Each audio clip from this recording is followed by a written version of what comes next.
week after a long battle with breast cancer. Generations of pop stars paid tribute to the influence she had on their singing careers.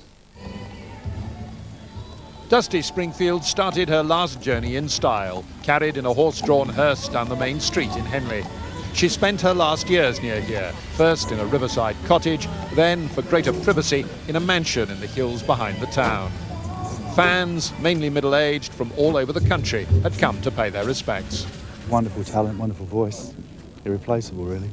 She's an amazing singer, it's her voice. It's happy and... She sang like with her whole heart. She sort of sang, it's what she wanted to do. And it's sort of admiration for her, so...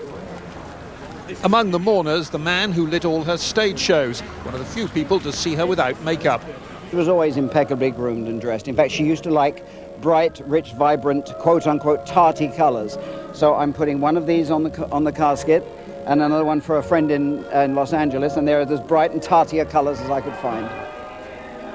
The guests included fellow stars of the 60s like Kiki Dee and Lulu, and the Pet Shop Boys, who helped resurrect her career in 1987 after 2 decades of neglect.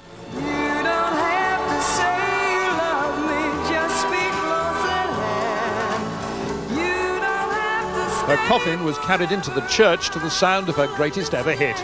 Then, as hundreds listened outside, the congregation heard tributes from 2 generations of admiring fellow musicians. I remember when I was 15 years old and I had my first hit record. And everybody said, so who do you like? Who do you admire? Who do you look up to? And Dusty was at the top of that list. She was amazing to work with in the studio, incredibly intelligent at phrasing and arranging her vocals that every verse and chorus sounded different from each other, painstakingly building up to a thrilling climax, a complete perfectionist. And there were tributes to the woman herself, sometimes shy, always warm.